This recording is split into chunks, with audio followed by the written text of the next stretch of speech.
Psalms 119:33.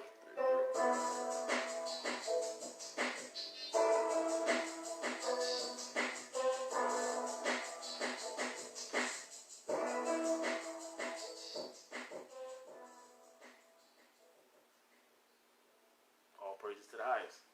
Hey, well, first and foremost, we're going to start off by giving all praises, all honor, and all glory to the Most High God of Abraham, Isaac, and Jacob, through his only begotten Son, Jesus the Christ. Secondly, I want to say to all of my brothers and sisters out there, Shalom, my name is Chief Priest Lithiyel. Shalom, my name is Priest RamBen Israel. And we are with the Holy Nation of Israel. You can find us at Straitgateofisrael on YouTube.com. Or at YouTube, however the young kids say it. Anyway, I'm not even going to hold you up. We're going to go ahead and get straight into this class. The title of this class is Covetousness and Treasures.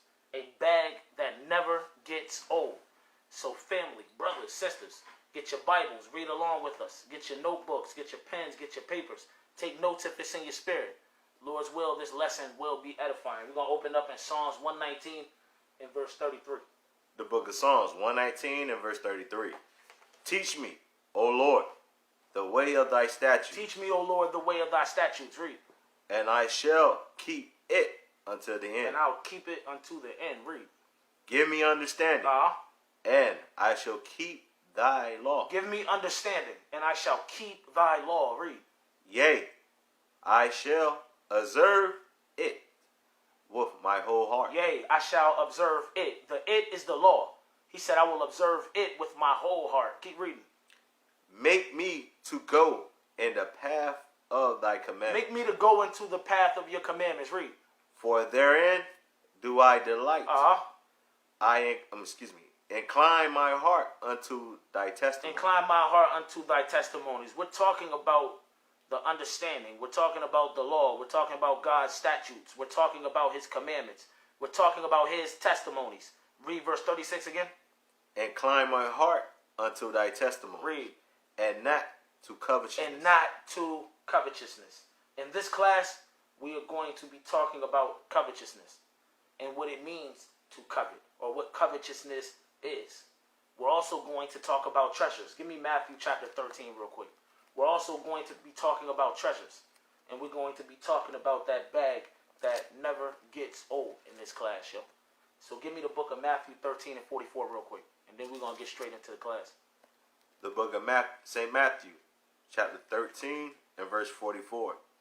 Again, the kingdom of heaven is like unto treasures hid in a field. The kingdom of heaven is a treasure that is hidden in the field, yo. Keep reading. The which, when a man have found. When a man finds this treasure that's hidden in the field, read. He hideth. He hideth, read. And for joy thereof goeth and selleth all that he hath. And for joy thereof, he goes and sells all of his earthly possessions, yo. All of his materials. Keep reading. And buyeth that field. Just to buy that field, yo. That field in which he found that treasure. Let's go to the book of Luke chapter 12. Luke chapter 12, I want verse 13. The book of St. Luke, chapter 12 and verse 13. Read it slowly. And one of the company said unto him. And one of the company. Jump up to verse 1 for me. Verse 1.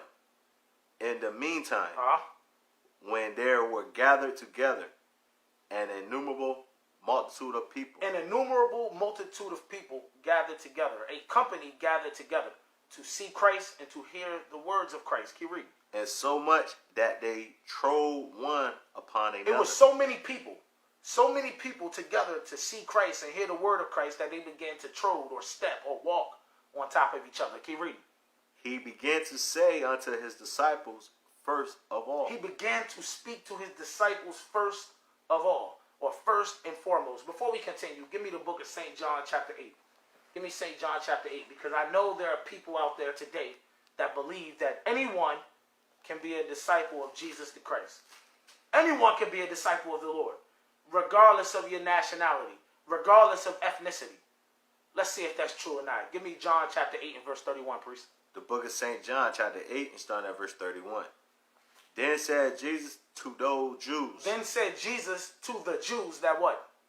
The Jews which believed on him. That believed on him. Then said Jesus to the Jews that believed on him. Not to the Edomites, not to Moabites, not to Ammonites, not to Hamites, but to the Jews that believed on him. Keep reading. If ye continue in my word, then are ye my disciples indeed. He said, then are ye my disciples indeed. Christ was talking to the Jews. Let's get the definition of the word Jews. This is from the Bible Dictionary, William Smith, LLD. We're going to get the definition of Jew. It says, Jew, a man of Judea. This name was properly applied to a member of the kingdom of Judah after the separation of the 10 tribes. So this word Jew was applied to those of the kingdom of Judah. Judah, Benjamin, and Levi. Let's keep reading. It says, after the return, the word received a larger application. So after the Jews returned from Babylonian exile, the word Jew received a larger application in its meaning or in its usage. Let's keep reading. It says, partly from the predominance of the members of the old kingdom of Judah among those who returned to Palestine. This is after the Babylonian captivity. I'm going to jump down. It says, all the members of the new state were called Jews. All of the Israelites that returned out of the Babylonian exile were called Jews. Let me read that again. All the members of the new state were called Jews, in parentheses, Judeans. And the name was extended to the remnant of the race.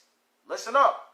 The name, which is the word Jew, was extended to the remnant of the race scattered throughout the nations. Yo. So the Jew goes to all of the Israelites that are scattered throughout the nations. It says, under the name of Judeans, the people of Israel were known to classical writers, meaning when classical writers and writers in time past in antiquity, when they would use the word Jew, they were using that word to denote somebody from the 12 tribes of Israel. Read the book of St. John chapter 8 and verse 31 again, priest. The book of St. John chapter 8 and verse 31.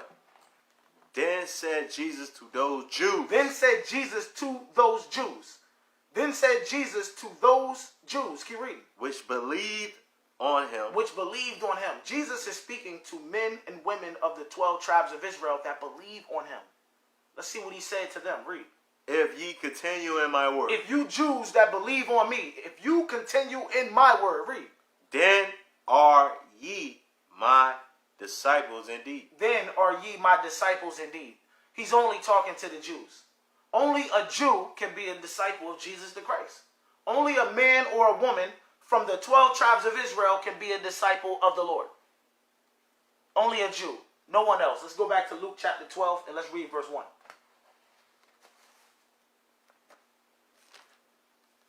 Luke 12 and the book of St. Luke chapter 12 and verse 1. In the meantime, when there were gathered together an innumerable multitude of people. An innumerable multitude of people, a company was gathered together to see Christ and hear his words. Keep reading. And so much that they trod one upon another. They began to step on each other. Read. He began to say unto his disciples. Christ began to say to his disciples. Christ began to speak to those Jews that believed on him. Keep reading. First of all. First and foremost. Keep reading. Salaki.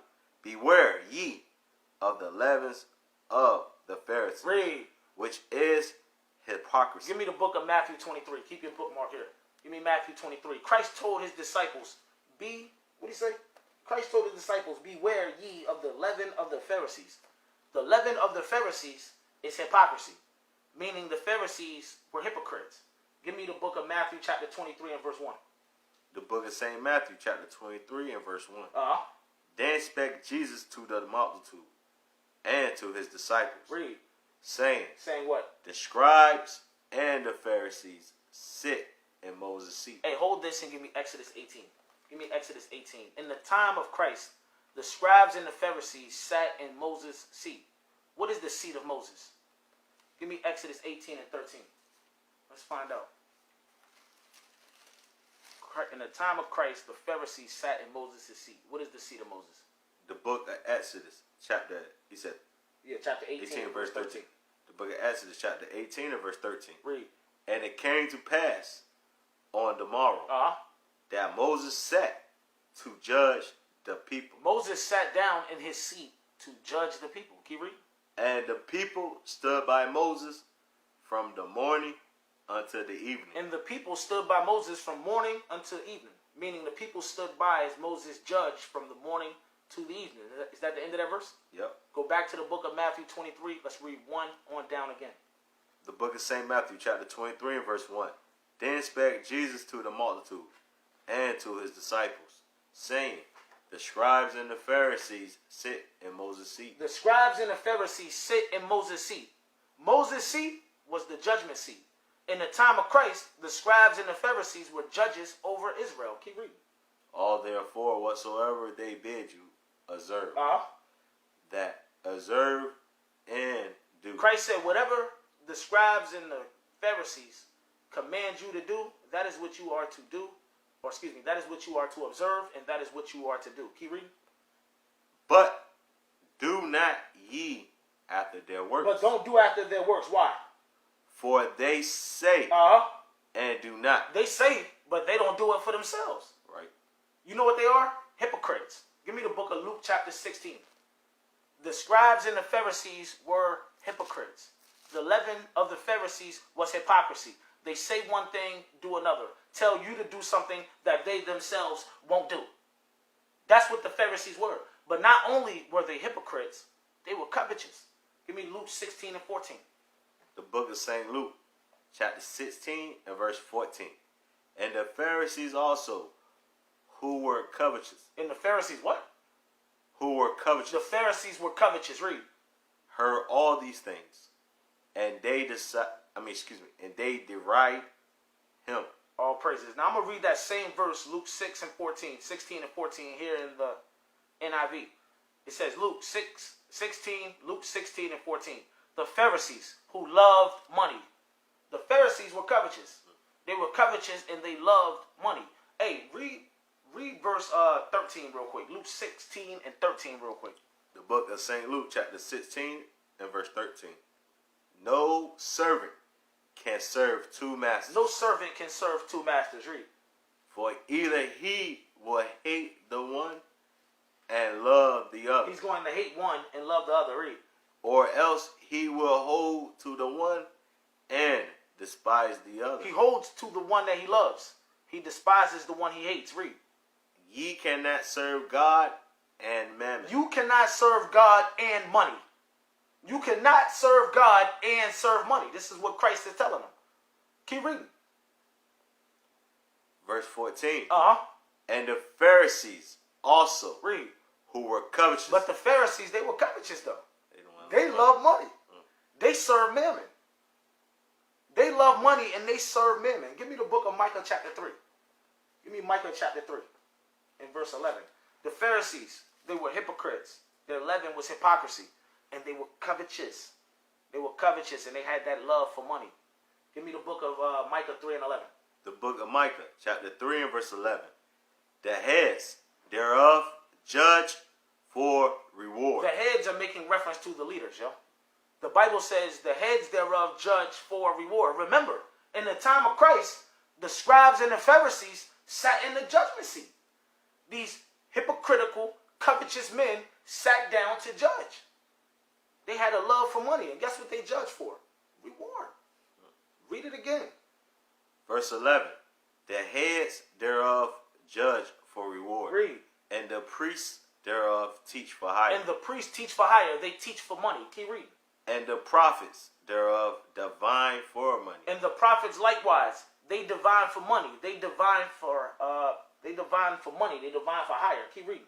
Yet will they lean upon the Lord? Yet they lean upon the Lord. Read.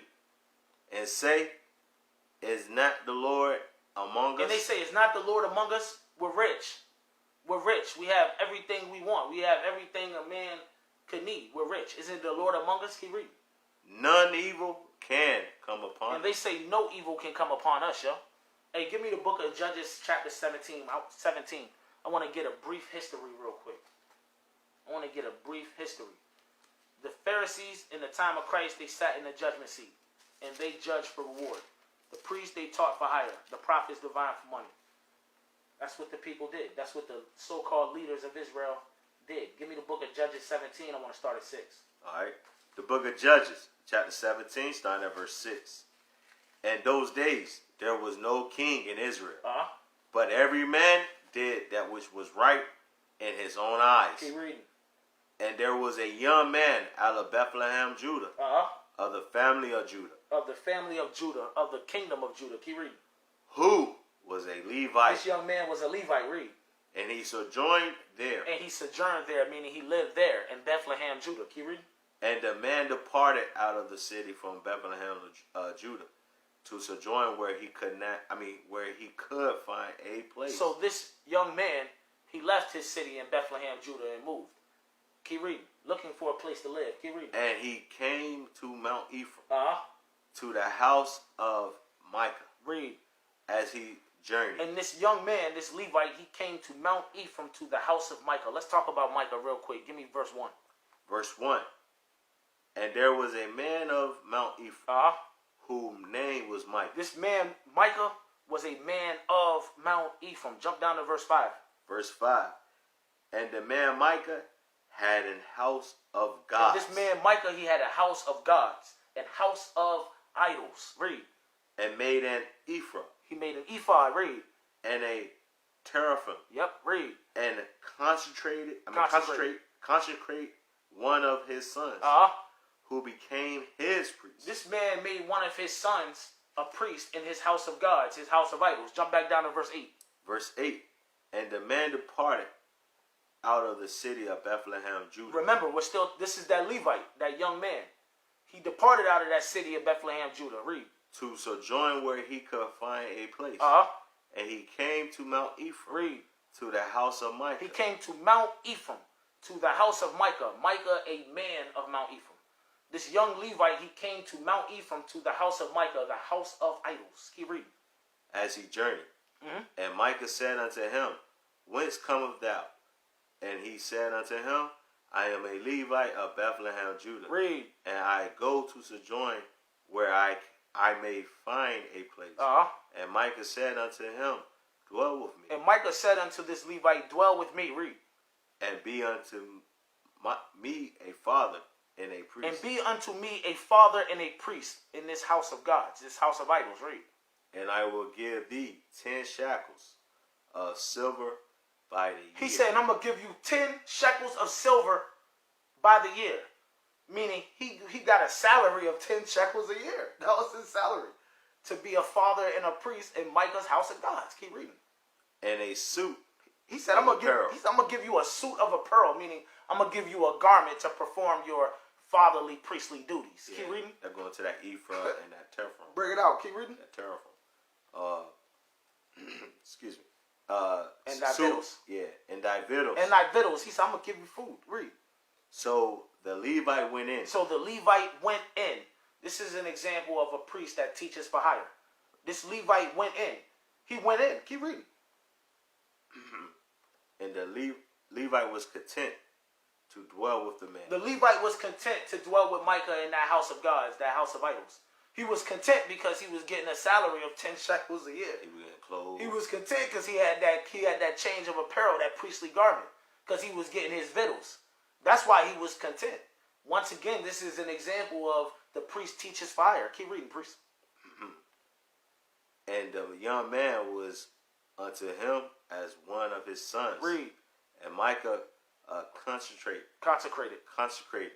the Levite. Read. And the young man became his priest. He became his priest for 10 shekels of silver a year, for a suit of apparel, and for victuals. Keep reading. And was in the house of Micah. And he was in the house of Micah. And what else was in the house of Micah? False gods, idols. Yeah. Micah's house was a house of gods, a house of idols. Straight up. Let's go from there. Let's go to Psalms 10. Do you know how God feels about covetous people? Before we continue, give me Psalms chapter 10 and verse 3. Let's see how God feels about covetous people real quick. Yep, that's what I want. Psalms 10 and 3. The book of Psalms, chapter 10, starting at verse. Psalms 10 and 3. For the wicked boasteth of his heart's desire. Read. And bless the covetous. The wicked blesses the covetous. Read. Whom the Lord abhorreth. The Lord hates covetous men and women, yo. The Lord hates covetous men and women. That's not my words. That's not the priest's words. It's in the Bible. That's Psalms chapter 10 and verse 3. Let's go back to Luke chapter 12. Let's read verse 13. The book of St. Luke, chapter 12 and verse 13. And one of the company said unto him, Master, speak to my brother, that he divide the inheritance with me. So one of the company, one of the innumerable multitude of people that were gathered together to see Christ and hear the words of Christ, came to Christ, asking him to divide the inheritance of his brother with him. Keep reading. And he said unto him, Man, who made me a judge or a divider over you? Christ said, who made me a judge or a divider or an arbitrator in this matter with your brother and his inheritance? Keep reading. And he said unto them. And he said unto them, Christ said unto them, the multitude of people, the innumerable multitude of people in that company. Christ said unto them what? Take heed and beware of covetousness. Christ said, take heed and beware. Beware. To beware is to be alert or cautious of the dangers of something. Christ is saying, take heed and beware, be cautious, be alert of the dangers of covetousness. Be vigilant. Before we get to that though, I want to talk about what covetousness is, because we done read that word a couple times already. But let's see exactly what it is. Give me Exodus 20. Exodus chapter 20 and 17. Let's talk about covetousness and what covetousness is. Exodus 20 and 17. The book of Exodus chapter 20 and starting at verse 17. Read. Thou shalt not covet thy neighbor's house. Thou shalt not covet thy neighbor's house. Read. Thou shalt not covet thy neighbor's wife, nor his manservant, nor his maidservant, nor his ox, nor his ass. Read. Nor anything that is thy neighbor's. Nor anything that is thy neighbor's. Thou shalt not covet anything that is thy neighbor's. Give me Deuteronomy 5. The commandment says, thou shalt not covet. Thou shalt not covet thy neighbor's house. Thou shalt not covet thy neighbor's wife. Thou shalt not covet anything that belongs to your neighbor. That's what the commandment says. But what is covetousness? Deuteronomy 5 and 21. The book of Deuteronomy chapter 5 and verse 21. Read it slowly. Neither shalt thou desire. Neither shalt thou what? Neither shalt thou desire thy neighbor's wife. Covetousness is a desire. If you covet your neighbor's wife, you desire your neighbor's wife. If you desire your neighbor's wife, you covet your neighbor's wife. That's what covetousness is. It's a desire. Read it one more time and read it through. Neither shalt thou desire thy neighbor's wife. Neither shalt thou covet thy neighbor's house. Neither shalt thou covet thy neighbor's house. Neither shalt thou desire thy neighbor's house. Keep reading. His field, or his manservant, or his maidservant, his ox, or his ass, or anything that is thy neighbor's. Nor anything that is thy neighbor's. Give me the book of Romans chapter 7 real quick. Covetousness is an evil desire. An evil desire is a desire for anything that belongs to your brother or anything that belongs to your neighbor. That's what covetousness is, yo. Give me the book of Romans 7 and 7. The book of Romans chapter 7, starting at verse 7. What shall we say then? Is the law sin? Is the law of God sin? Read. God forbid. No, read. Nay, I had not known sin. I had not known sin. Read. But by the law. But by the law. Keep reading. For I have not known lust. I had not known lust. I have not known lust. Read. Except the law has said. Has said what? Thou shalt not covet. Thou shalt not covet. Covetousness is a desire or a lust. An evil desire or an evil lust for anything that belongs to your neighbor, yo. Anything that belongs to your brother. That's what covetousness is. Give me Colossians chapter 3 and verse 5 real quick.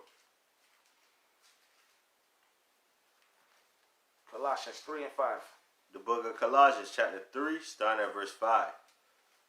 Mortify, therefore, your members, which are upon the earth. Read. Fornication, uncleanness, inordinate affection, evil concupiscence, and covetousness. And what? and covetousness, Read. which is idolatry. Covetousness is idolatry. Covetousness is idolatry, yo.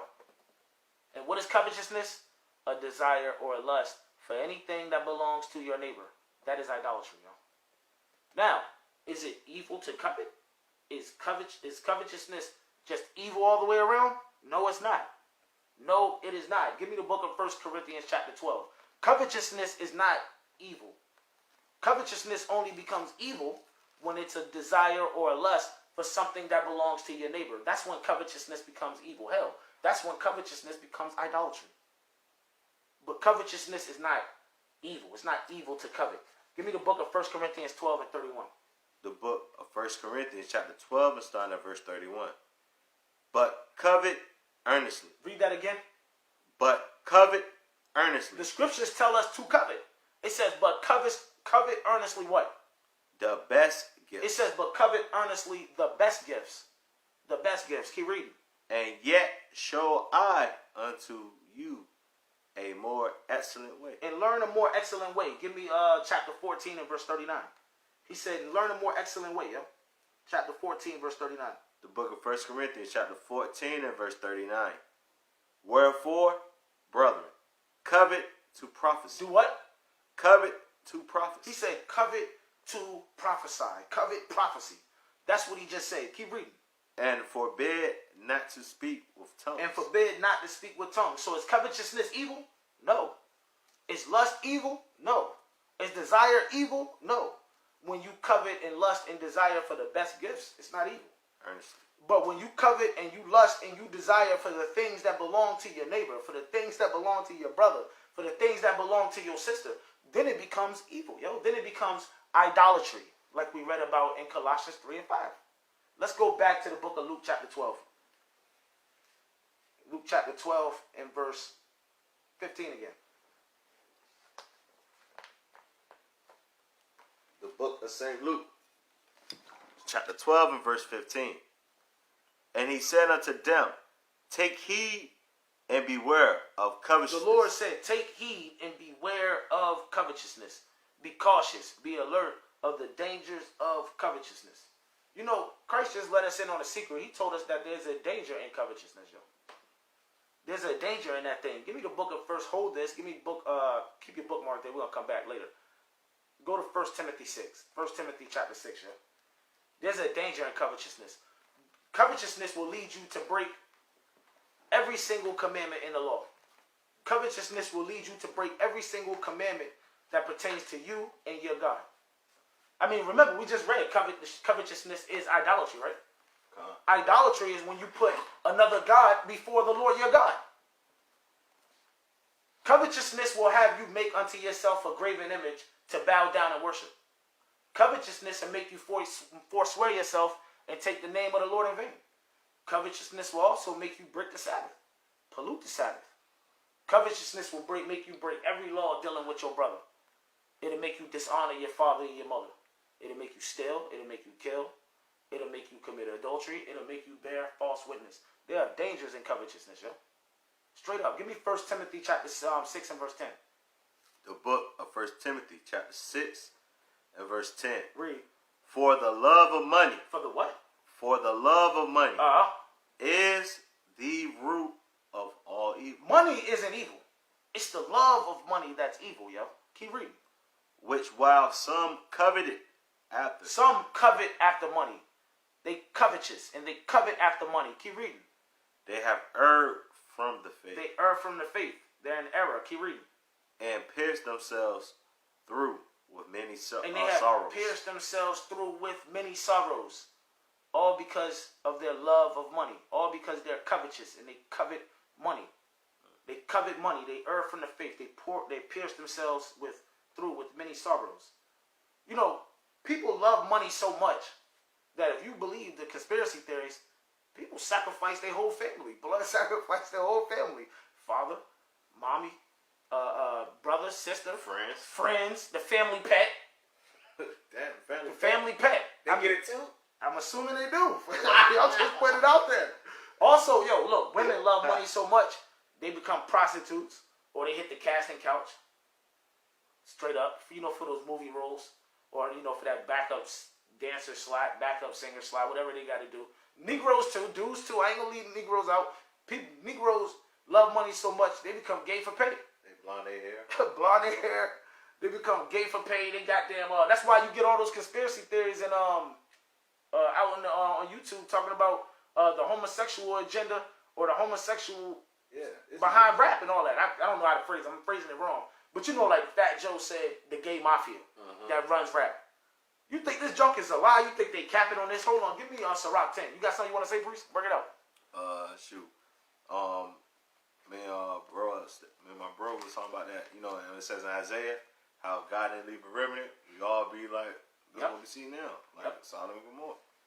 You said get what? Get Ciroc chapter 10 and verse 9. Ciroc 10 verse 9. Yep. That's why you're absolutely right. People be thinking these conspiracy theories is a joke. No, these conspiracy theories ain't a joke. That ain't a lie. Some of it's real, yo. Some of it is real. I wouldn't be surprised if majority of it is real. I'm just going to put that out there. Give me Ciroc 10 and 9. The book of Ciroc, chapter 10 and verse 9. Read. Why is earth and ashes proud? Why is earth and ashes proud? Hold this and give me Genesis 18. Genesis 18 and 27. Ashes, earth and ashes is making reference to man. Man. We're going to prove that real quick, though. Genesis 18 and verse 27. The book of Genesis, chapter 18 and verse 27. Genesis 18 and verse 27. And Abraham answered and said, Behold, now I have taken upon me to speak unto the Lord. Read. Which I am but dust and ashes. Abraham said, I am nothing but dust or earth and ashes. Give me the book of Ciroc, chapter 17. Ciroc, chapter 17 and verse 32. Abraham said, I am nothing but dust. Dust is earth and ashes, yo. Ciroc 17:32. The book of Ciroc, chapter 17, starting at verse 32. He vieweth the power of the heights of heaven. The Lord views the power of the height of the heaven. Read. And all men are but earth and ashes. And in the eyes of the Lord, all men are nothing but earth or dust and ashes. Just like Abraham said over there in Genesis 18. Same exact thing. Go back to Ciroc 10 and 9 again. Why is the book of Ciroc, chapter 10 and verse 9. Why is earth and ashes proud? Why is man proud? Keep reading. There is not a more wicked thing than a covetous man. There's no more wicked thing in this world than a covetous man or a covetous woman, yo. A covetous man or a covetous woman. That is the most wicked thing you can find in this earth. Because that covetous man will blood sacrifice everything he loves. He will kill everything he loves. Destroy the livelihood of everything he loves for his covetousness. Read that part again. There is not a more wicked thing than a covetous man. Read. For such and one setteth his own soul to sell. A covetous man will do anything and everything to gain the whole world and won't care about losing his soul in the process. A covetous man or woman, they set their own soul to sell. Keep reading, priest. Because while he or she liveth, read. He casteth away his bowels. He casteth away his bowels, yo. He casteth away his bowels. He or she is on the casting couch for a role, for a movie part. He or she is on the casting couch so that they can get a couple $1,000 or $1 million, join the $1 million club, whatever the hell it is. This is what a covetous man or a covetous woman is about. Go back to Luke chapter 12 and verse 15. The book of St. Luke chapter 12 and verse 15. Read. And he said unto them, Take heed and beware of covetousness. You better beware of covetousness. Be alert and cautious of the dangers of covetousness. Covetousness will have you break every law of God. Covetousness will have you err from the way of God. Because of covetousness, you can pierce yourself through with many, many, many sorrows. Covetousness will have you set your own soul for sale. Covetousness will have you give up your own bowels. You better take heed and you better beware of covetousness, yo. Keep reading, priest. For a man's life consists of not in the abundance of of the things which he possesses. A man's life consists not of the abundance of the things in which he possesses. Meaning the material possessions or the possessions of a man or of a woman do not make the man or the woman. That's what Christ is telling you. Give me the book of Ecclesiastes chapter 2. We're going to still come back here. Give me Ecclesiastes chapter 2. Matter of fact, Ecclesiastes 1. So we can know who's talking in Ecclesiastes 1 first. Ecclesiastes 1 and 1, priest. The book of Ecclesiastes, chapter 1 and verse 1. Read. The words of the preacher, the son of David, king in Jerusalem. These are the words of Solomon. Solomon was called the preacher. Solomon was the son of David who was made king in Jerusalem and over Jerusalem. That's Solomon right there. Before we continue, matter of fact, give me 1 Kings chapter 3. We're going to come back to Ecclesiastes. But give me 1 Kings chapter 3. I want to show you something about Solomon real quick. 1 Kings 3, let's start at 5. Then when you finish with that verse, I want to jump down. The book of 1 Kings chapter 3 and verse 5. And Gibeon, the Lord appeared to Solomon in a dream by night. Read. And God said, ask what I shall give thee. So God, the Lord God, appeared to Solomon in a dream by night in Gibeon. Let's see what happened. Jump down to verse 12. Verse 12. Behold, I have done according to thy words.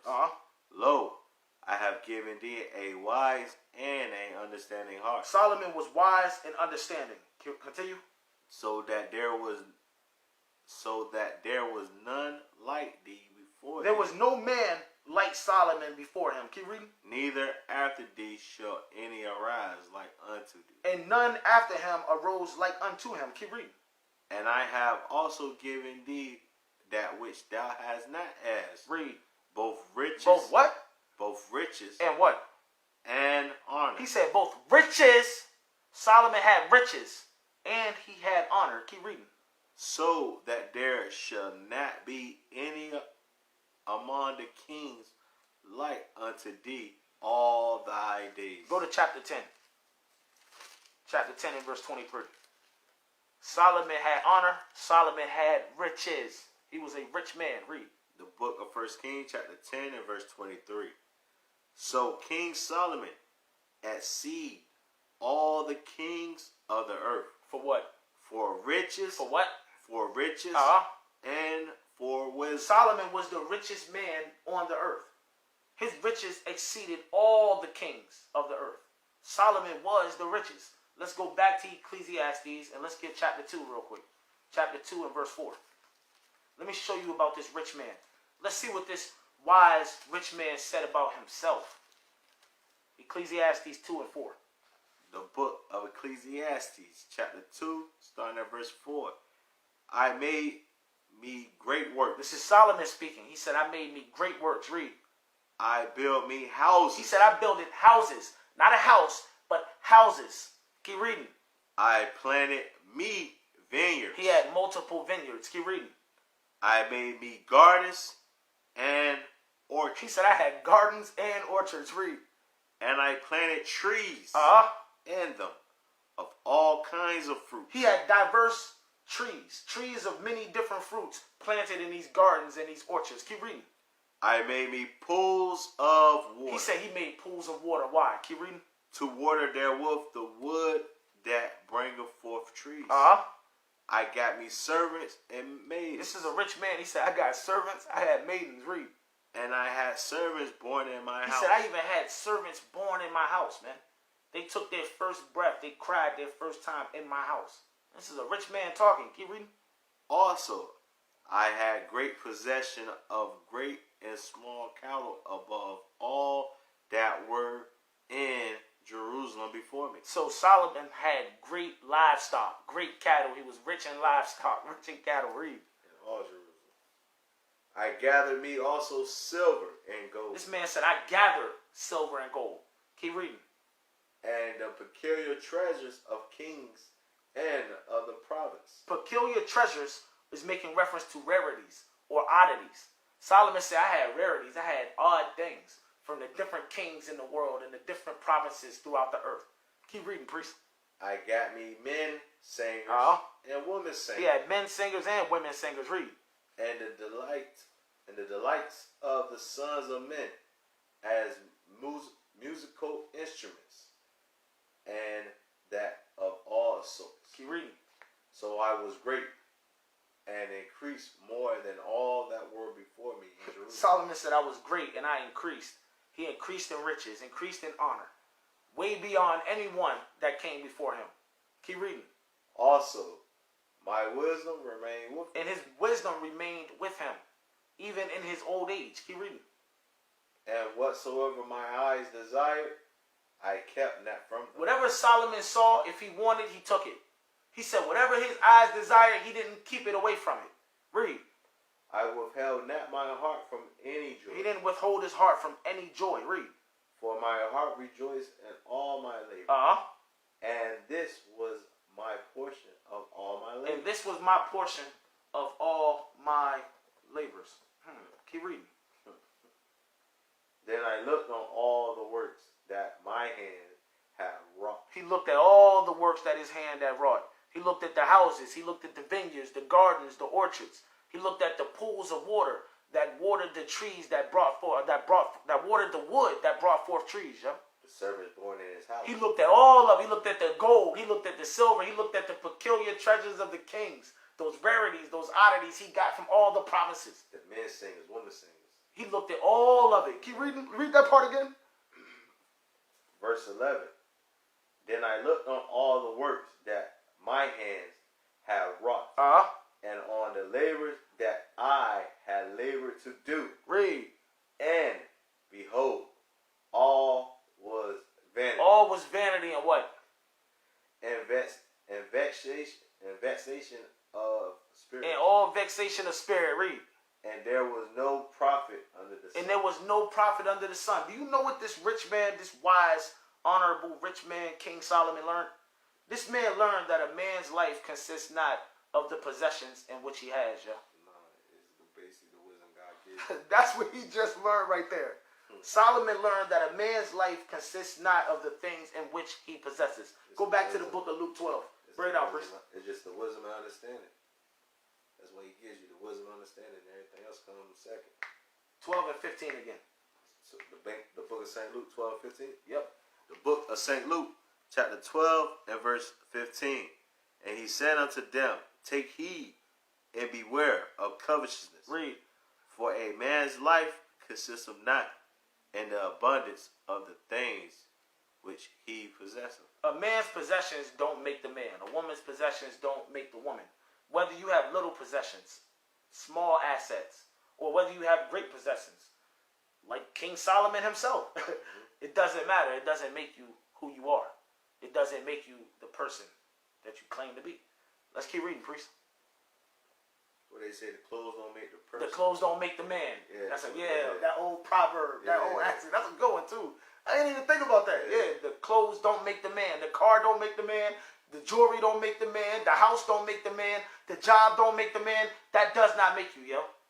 It doesn't matter what you have, whether you have great possessions or few assets, small assets, or great like Solomon. It doesn't matter.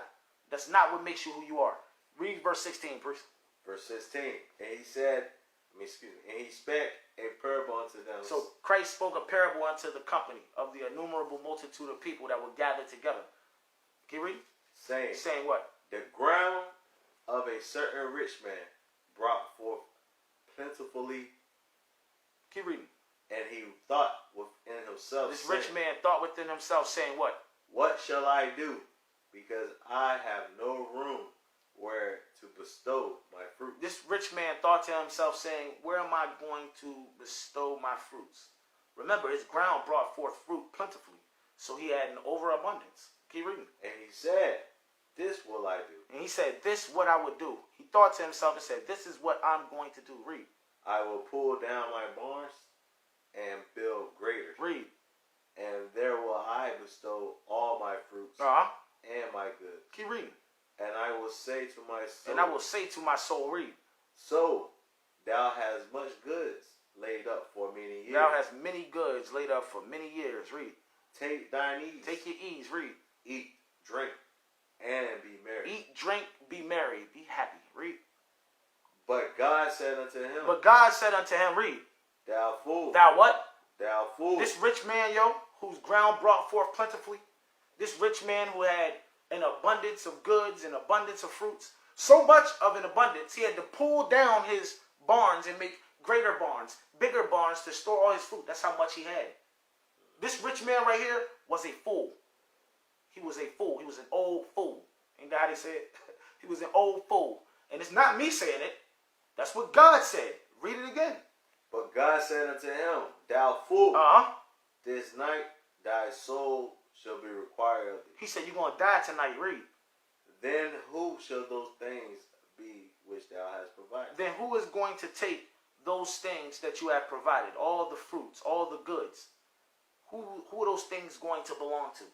Hey, I want to keep talking about this, yo. Give me Sirach chapter 11. I want to keep talking about this. Christ is quoting. Now, go ahead and get ready for this Christianity. And for all you brothers and sisters that don't believe the Apocrypha, get ready. Hold on to your horses. Christ is quoting the Apocrypha. Christ is quoting from the wisdom of Jesus, the son of Sirach, a.k.a. or also known as the book of Ecclesiasticus. So for all of you that say the Apocrypha ain't a real book, you can just go away.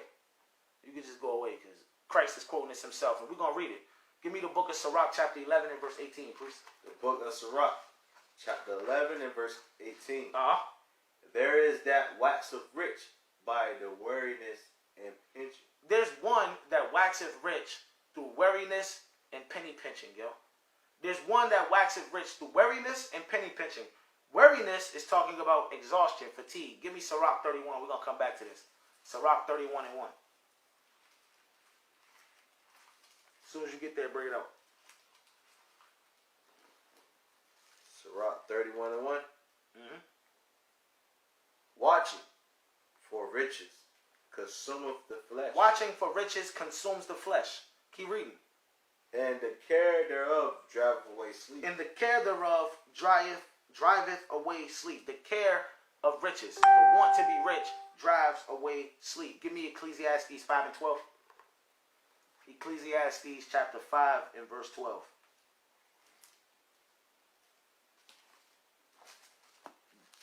Watching for riches consumes the flesh, and the care thereof drives away sleep. Ecclesiastes 5 and 12. The book of Ecclesiastes chapter 5 and verse 12.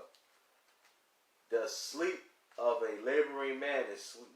The sleep of a laboring man is a sweet sleep. Keep reading. Whether he eat little or much. Whether he eat a little bit or eats much. Keep reading.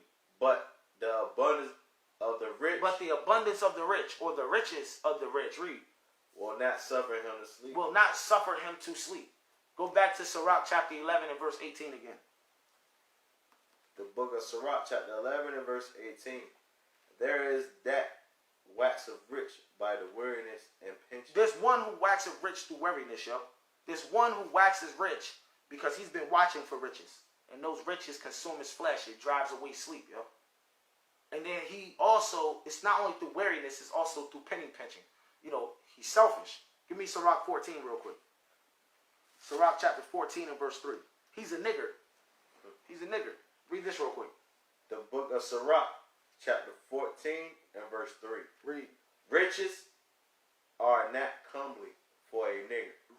Riches are not comely for a niggard. A niggard is a selfish, stingy person. Keep reading. A tightwad. And what shall an envious man do with money? Keep reading. He that gathereth by defrauding his own soul gathereth for others. He gathereth it for others. Read. That shall spend his goods riotously. Riotously, meaning in parties. Partying in the club. Or tricking. And you know what's so funny? Bring it up. That's like pretty much like all the rich kids doing with their rich parents' money. Partying and bullshit. Bring it. That's a fact. That's a fact. Go back to Sirach 11 and 18. The book of Sirach chapter 11 and verse 18.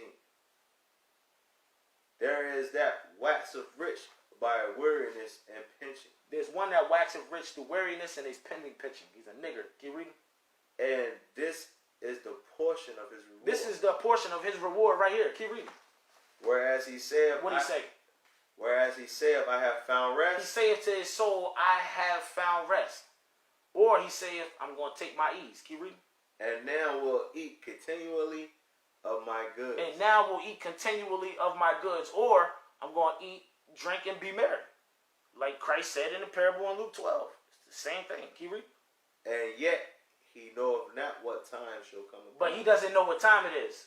He doesn't know what night his soul is going to be required, what night in which he's going to die. Keep reading. And that he must leave those things to others. He's going to leave all those fruits, all of those goods, all of those riches. He's going to leave them to others. Even though he had to gather it through weariness, he gathered it through penny pinching, being a nigger. You still going to leave it to others and what? And die. And you're going to die. And you're going to die. That's what's going to happen. Give me the book of Psalms 39 real quick. Psalms chapter 39. That's the same thing that Christ said happened to the rich man in the parable in Luke chapter 12. Straight up. Psalms 39. Yeah, in verse 6. And verse 6. Surely every man walketh in a vain show. Read. Surely they are disquieteth in vain. Read. He heapeth up riches. The man that walketh in a vain show, and the man that's disquieted in vain, is the one that heapeth up riches, yo. Keep reading. And knoweth not who shall gather them. And doesn't know who's going to gather them. Because somebody else is going to gather them. Because you're going to die eventually. Give me Psalms 49. Psalms 49 and verse 10. The book of Psalms 49 and verse 10. Uh-huh. For he seeth that wise men die. Wise men die, read. Likewise the fool. The fool, he dies as well, read. And the brutish person perish. And the brutish person, they die as well, read. And leave their wealth to others. And they all leave their wealth to others. Everybody leaves their wealth to others. The wise, the fool, the brutish. We all leave our wealth to others. Give me Ecclesiastes 2. Ecclesiastes 2. Let's go back to Solomon real quick. Ecclesiastes chapter 2 and verse 13. The book of Ecclesiastes chapter 2 and starting at verse 13. Then I saw that wisdom excelleth folly. Wisdom excelleth folly in the same way as the wise excelleth the fool. Keep reading. As far as light excelleth darkness. In the same way that light always excels darkness. Keep reading. The wise man's eyes are in his head. A wise man has his eyes in his head, meaning a wise man thinks and meditates upon where he's going. A wise man has understanding. Keep reading. Matter of fact, remember that. A wise man's eyes are in his head. It's making reference to understanding. Keep reading. But the fool walketh in darkness. The fool walks on in darkness. The darkness is ignorance, sin, wickedness. That's what the darkness is. We're going to get that later on, though. Keep reading. And I myself perceive also that one event happened to them all. There's one event that happens to them all. There's one event that happens to the wise. There's one event that happens to the fool. There's one event that happens to the brutish. That one event is death. Keep reading. Then said I in my heart, as it happened to the fool. Remember, this is Solomon. Solomon said, I said in my heart, in my own mind, as it happens to the fool. Read. So it happened even to me. Solomon is the wise. Solomon is telling you the same thing that's happened to the fool was happening to me as well. Keep reading. And why was I then more wise? Then I said in my heart that this also is vanity. Jump down to 18.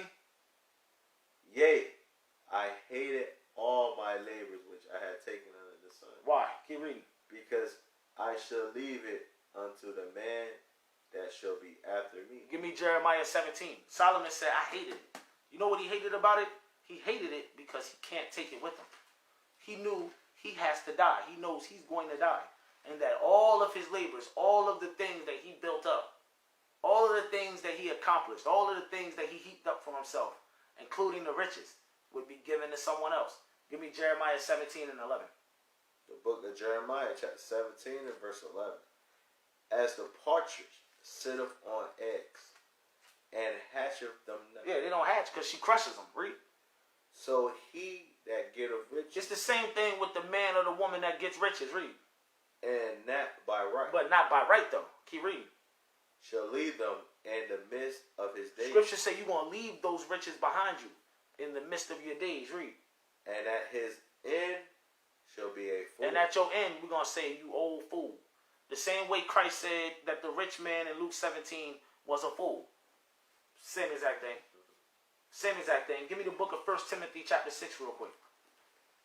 1 Timothy chapter 6. You came in this world with nothing, you leave this world with nothing.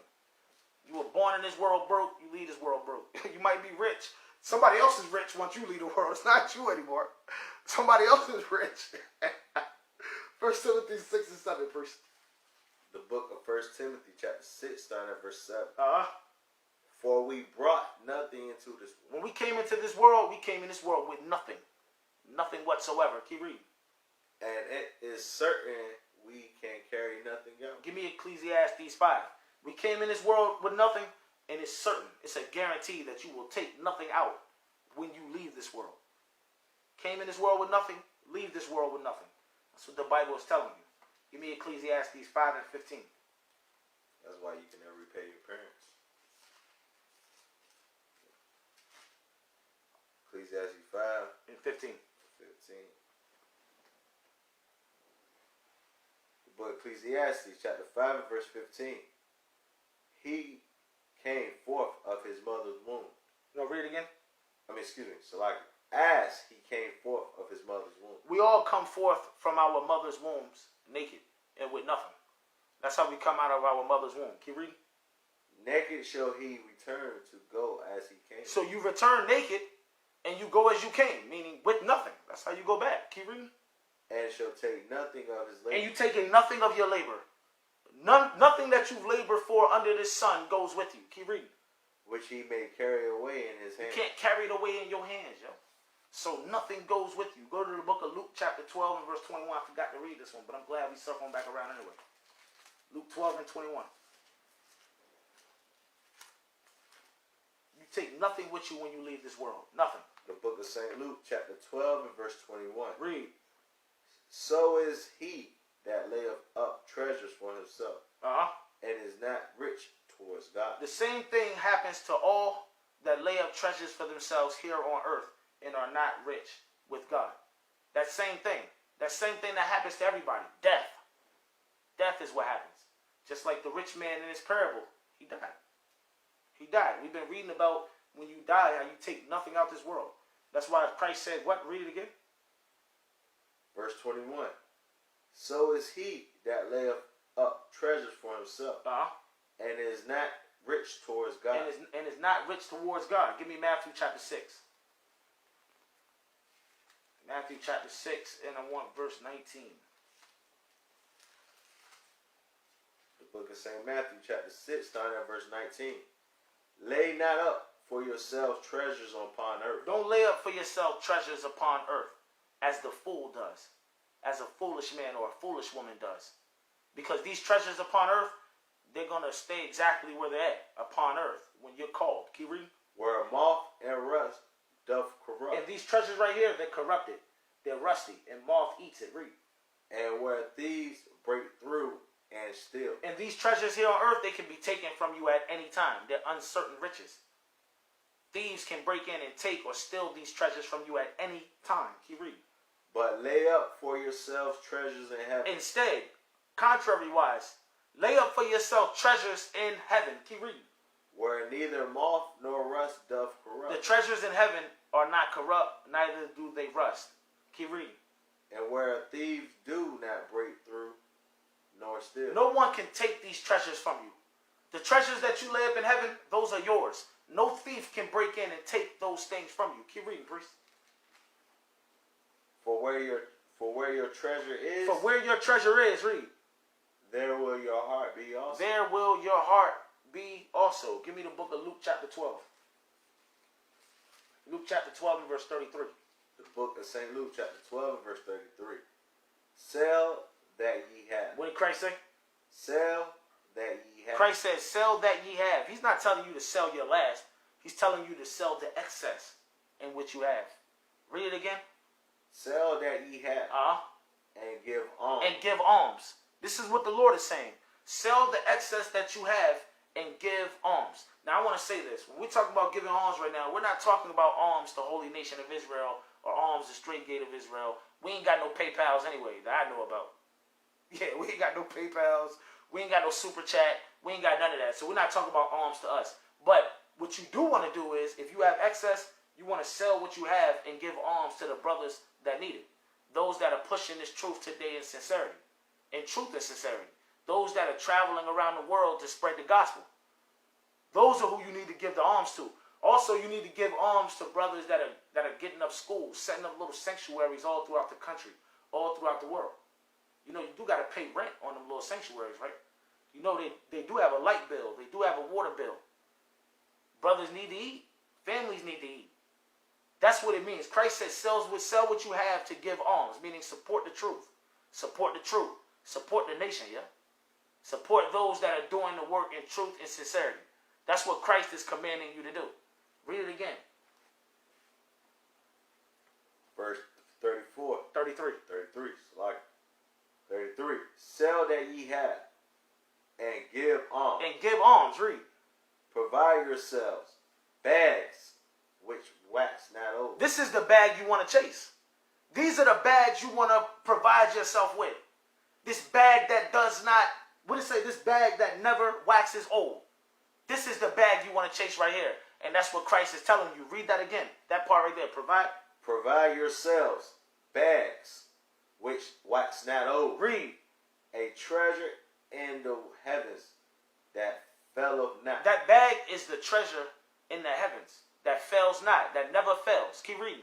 Which no thief approaches. That treasure, that bag in heaven is one that can never be taken from you. Never be stolen from you. Thieves can't break in and steal that bag right there. Is that it? Nope. Neither moth corrupt. Neither are these treasures corrupted. That bag is not corrupted. That's the one that you want to chase right there. Give me the book of Matthew chapter 19. You want to chase that bag. That bag which consists of treasures. Treasures in heaven. Matthew chapter 19, and I want verse 21. The book of St. Matthew chapter 19, starting at verse 21. Remember, the Lord said, he said, lay up treasures in heaven. We're learning how to lay up treasures in heaven right now. Keep reading. Jesus said unto him, if thou wilt be perfect. Let me interject real quick. This is Christ talking to the young man. Christ talking to the young man that came to Christ and asked him, good master, what good thing shall I do that I may inherit eternal life? This is Christ talking to him. So Christ answered him and told him, keep the commandments. You want to enter into life, you want to live, keep the commandments. The young man, what it say? The young man, he asked, what did he lack? So Christ is telling him what he lacked and what he needed if he wanted to be perfect. What to do if he wanted perfection. Let's see what Christ say. Read it again. Verse 21. Jesus said unto him, if thou wilt be perfect. If thou wilt be perfect, young man, read. Go and sell that thou hast. Go and sell that thou hast. Read. And give to the poor. And give to the poor. Let me show you something about this young man. Jump down to verse 22 real quick. Verse 22. But when the young man heard the same. When the young man heard Christ say, yo, go sell what you have and give to the poor. When the young man heard that saying right there. Keep reading. He went away sorrowful. He was sad, Joe. His feelings were hurt. Why? Read. For he had great possessions. Because he was a rich man. He was a rich man. This man had great possessions, many possessions. And what did Christ tell him? Jump back up to verse 21 again. Verse 21. Jesus said unto him, if thou wilt be perfect, go and sell that thou hast. Read. And give to the poor. Christ told him, go sell what you have, the excess of those great possessions that you have, and give to the poor. But when he heard that, his feelings were hurt. He was sorrowful. He was sad. Keep reading. And thou shalt have treasures in heaven. And thou shalt what? Shall have treasures in heaven. You want to know how to stack your treasures in heaven? You want to know how to chase that bag? He said, sell what you have and give to the poor. Sell what you have and give alms. This is how you put up treasures for yourself in heaven. This is how you chase that bag that never waxes old. Keep reading, priest. And come and follow me. And come and follow me. But as you know, that young man, he said, I can't do that. My life consists of the abundance and the things I possess. But I can't take when I die. That's that young man felt. Give me Sirach chapter 29. Let's keep talking about laying up treasures. He ain't want the thing that follow him forever. He didn't. He didn't. He didn't. That's why Christ said, thou fool. That's why we read in Jeremiah 17:11. He said, yo, you're going to be gone in the midst of your days and just be counted as a fool. Sirach chapter 29. Because that's stupidity. That's stupidity. You can chase the bag that lasts forever. You want to chase the bag that can be stolen by the Caucasian at any time. You want to chase the bag that rots, that's corrupted. That is stupidity. You have to be a special type of dummy for that. Bag that got your slave master face on it. Basically. Basically. Give me that real quick. Sirach 29:11. We're still talking about laying up treasures for yourself in heaven. All right. The book of Sirach, chapter 29 and verse 11. Lay up thyself. Lay up thy treasures according to the commandments. Lay up thy treasures according to the commandments of the Most High. Lay up your treasure in heaven according to the commandments of the Most High, yo. That's how you lay up your treasure in heaven. Christ already told you how to lay up your treasure in heaven. He said, sell what you have, give alms. Sell what you have, and give to the poor. Meaning sell the excess. But let's just go back through the law just in case people don't understand what that means. Let's go to Matthew 5 first. Let's read Christ one more time about this real quick. Matthew chapter 5 and verse 42. And yes, Matthew 5 is the law. If you don't like it, go to hell. If you Israel, repent. Or go to hell. One or the other. Matthew 5 and 42. The book of St. Matthew, chapter 5 and verse 42. Give to him that asks of thee. Give to the brother or the sister that asks of you. Read. And from him that will borrow of thee, turn not thy away. And if somebody wants to borrow something from you, don't turn them away. Christ, hold this and give me Sirach 14 real quick. Give me Sirach 14. You help those when you have the ability to help them. If you have the financial ability to help, you help. Or if somebody's asking for food and you have some excess food, that's you help. Straight up. But let's get wisdom, because somebody would end up being dumb as a box of rocks and say, well, maybe I should just give everything. Give my last. Sirach 14:13 real quick. The book of Sirach, chapter 14 and verse 13. Do good unto thy friend before thy die. Do good unto your friend before you die. Read. And according to thy ability. This is the point we want. According to your ability. Read. Stretch out thy hand. And what? And give to him. You stretch out your hand and give according to your ability. According to your ability. You stretch out your hand and you give. Give me Leviticus. Give me Leviticus. Leviticus chapter 25. Leviticus 25:35. The book of Leviticus chapter 25 and verse 35. And if thy brother be waxen poor, and fallen in decay with thee. If your brother, if he be waxen poor, and he falls into decay with thee or around thee, keep reading. Then thou shalt relieve him. The law of God says, thou shalt relieve him. Thou shalt relieve thy brother if he fall in poor in your midst, around you. Keep reading. Yea, though he be a stranger. Though he be a stranger. Maybe you don't know your brother. Maybe you don't know him. You ain't grow up around him. Y'all ain't go to the same school, play in the same playgrounds. Y'all don't work together. Y'all didn't get older and then work together in the same factory or the same whatever. He's a stranger to you. But guess what? The commandment says, thou shalt relieve him though. Keep reading. Or a sojourner. Or he a sojourner. This is your bro. This is somebody you know or you at least know of. Yeah, you grew up with him. Yeah, you grew up You with knew him around your town, around your city. Around the hood. Or maybe y'all work together now. But he just waxed poor. Guess what the commandment says? Thou shalt relieve him. That's what the commandment of God says. Why? Keep reading. That he may live with thee. That he may live with thee. Negroes don't understand that. That's hard for a Negro to get right there. The Bible says that he may live with you, yo. Sit that there for you. Lord's will, y'all picked up on that. Give me Deuteronomy 15. Deuteronomy chapter 15, and I want to start at verse 7. The book of Deuteronomy. Remember, we're talking about laying up our treasure in heaven according to the commandment of the Most High. Deuteronomy chapter 15 and 7. The book of Deuteronomy chapter 15 and verse 7. Read. If there be among you a poor man of one of thy brothers. If there's among you a poor man of one of your brethren, of one of your people. Keep reading. Of one of thy brethren within any of thy gates and thy land. Within any of the gates of your land, any of your cities, your neighborhoods, your communities, your barrios. Read. Of thy gates and thy land, which the Lord thy God giveth thee, thou shalt not harden thy heart. Thou shalt not harden thine heart against your brother. Read. Nor shut thy hand from thy poor brother. Nor shut your hand from your poor brother. Refuse to give. Keep reading. But thou shalt open thy hand wide unto him. You're supposed to open your hand wide unto your poor brother or your poor sister. Read. And shall surely lend him sufficient for his need. And you lend him what is sufficient for his need if you have it, according to your ability, of course. Keep reading. And that which he wanteth. In that which he wanteth, or in that which he lacks. Keep reading. Verse 9. Beware that there be not a wicked thought in thy wicked heart. Beware. It says, beware that there be not a thought in thy wicked heart. Keep reading from there, saying what? Saying, the 7th year, the year of release, is at hand. Read.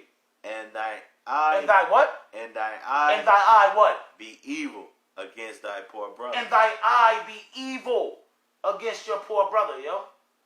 He said, and your eye be evil. If you refuse to give, if you shut your hand, you have hardened your heart, and your eye, I want you to remember this, your eye is evil. And your eye is evil against your own brother. Keep reading. And thou givest him not.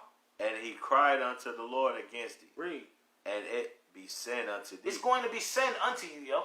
Because the commandment of God says, thou shalt relieve thy brother, thy neighbor, whether he is a stranger or a sojourner. That's what the commandment of God says. Right here, the commandment of God says, open your hand wide. Give what is sufficient for his need. And give him the things that he lacks or the things that he wanted. That's what the commandment of God says. So if you refuse to apply that commandment, you're guilty of sin. Keep reading. Yeah, keep reading. We ain't finished with this one yet. Where we at? Verse 10. Yep, verse 10. Verse 10. Thou shalt surely give him, and thy heart shall not be grieved when thou givest. Thou shalt surely give him, and you better not be grieved. Meaning, don't cry, don't whine, don't complain, don't kick against the pricks. Your heart should not be grieved. Keep reading. When thou givest unto him. When you give unto your neighbor, unto your brother, read. Because that for this thing the Lord thy God shall bless thee in all thy works. For this thing right here, the Lord thy God will bless you in everything that you put your hand to. He will bless you for all of your works. Keep reading. And in all that thou puttest thy hand unto. And unto all you put your hand to, read. For the poor shall never cease out of the land. We're never going to lose the poor. Isn't that what Christ told us in Matthew 26 and 6? Not 26 and 6, but Matthew 26, we have the poor always with us. Yep. Keep reading. Well, at least in this world. Keep reading. For the poor should never cease out of the land. Therefore, I command thee, saying. Saying what? Thou shalt open thy hand wide unto thy brother. Thou shalt open thy hand wide unto thy brother. Read. To thy poor. To thy poor, meaning the poor of your people. Read.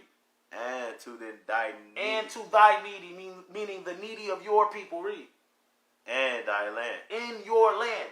We're not in our land today, but today we have our communities, though. We have our neighborhoods. We have our barrios. You know what all of this equals to? You know what all of this goes back to? Give me Leviticus 19, priest.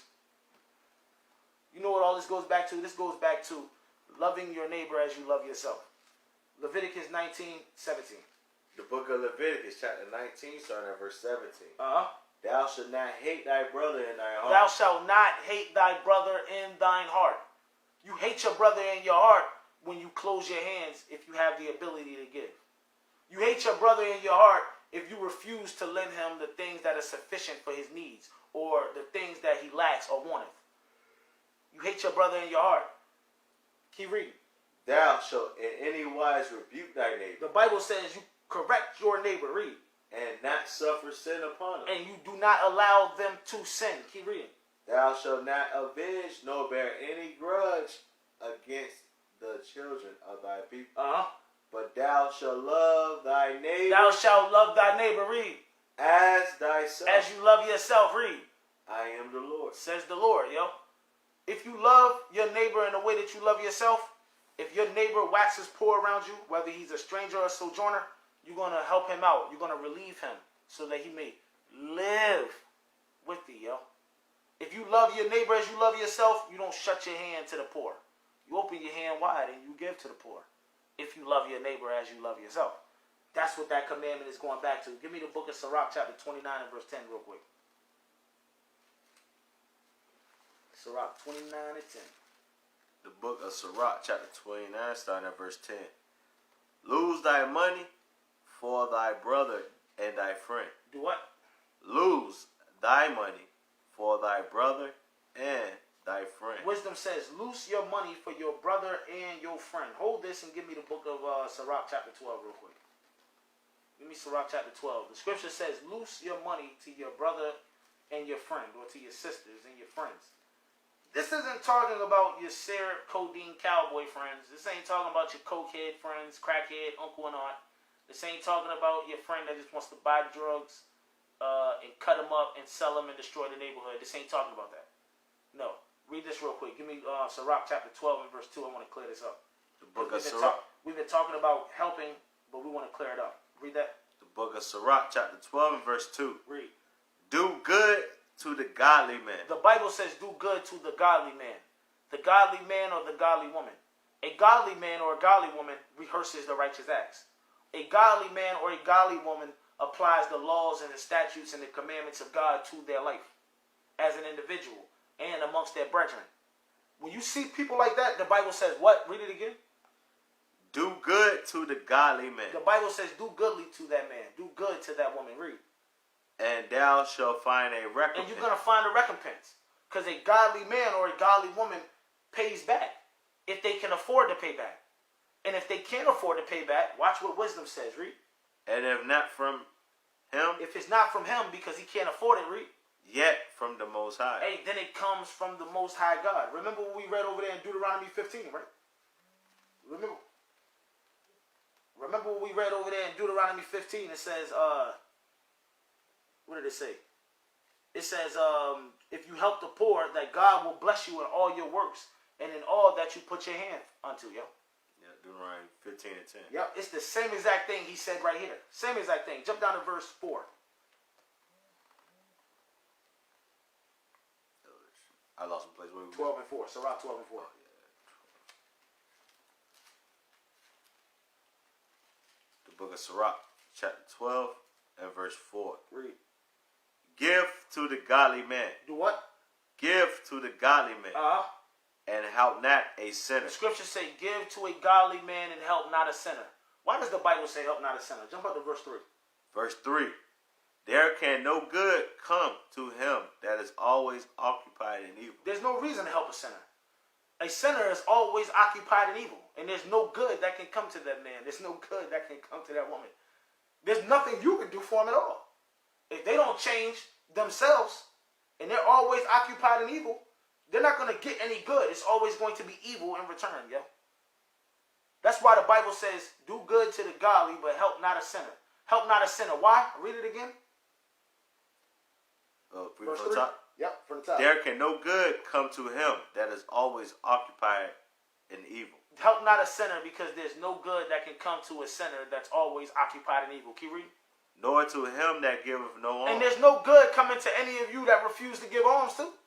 If any of you out here refuse to support the truth, refuse to support the troops, refuse to support this nation, refuse to support those brothers that are doing the work in sincerity, truth, the ones spreading the gospel around the world so that we can get out of here. You refuse to give alms, there's no good coming to you. And if you think there's good coming to you, just lie to yourself. That's a cap. You might as well put a cap on your head because you cap. Jump down to verse 7, please. Verse 7. Give unto the good. Give unto the good. The good is the godly. The good is that man or woman that rehearses the righteous acts, man. The good are those that want to apply God's commandments in their lives. That's why the Bible says, do what? Read it again. Give unto the good. And help not the sinner. And help not the sinner. Give me Sirach chapter 29 and 10 again, priest. Give to the good and help not the sinner. The book of Sirach chapter 29 and verse 10. Lose thy money for thy brother. Lose thy money for thy brother. Read. And thy friend. And for your friend. Lose your money for your brother and or your friend. Meaning help them out when they need it. Read. And let it not rust under a stone to be lost. And don't let it rust under a stone to be lost. Under a stone where it's going to rust and be corrupted. Under a stone where a thief can steal it and take it from you. Don't just put it under a stone for it to be lost. Read. Lay up thy treasures according to the commandments of the Most High. Lay up your treasures according to the commandments of the Most High. The commandments of the Most High says, love your neighbor as you love yourself. That's what the commandments of the Most High say. Keep reading. And it shall bring thee more profit than gold. And it's going to bring you more profit than gold itself, yo. Give me the book of Sirach chapter 14. Sirach chapter 14, verse 11. The book of Sirach chapter 14 and verse 11. Going back to where it said, help your friend. Lose your money to your friend, to your brethren. Read that real quick. My son, according to thy ability, do good to thyself, and give the Lord his due offering. Hey, according to your ability, yo, always make sure you do good to yourself. It's important to do good to yourself. And always make sure that you give the Lord his offering as well. Never leave the Lord out. Keep reading. Verse 12. Uh-huh. Remember that death will not be long in coming. You better remember that death is not long in coming. Death is not long in coming for the wise. Death is not long in coming for the fool. Death is not long in coming for the brutish. You better remember that death is not far away. Keep reading. And that the covenant of the grave is not shown unto And you don't know what happens after death. The covenant of the grave has not been shown unto you. You have no idea what happens after death. Keep reading, priest.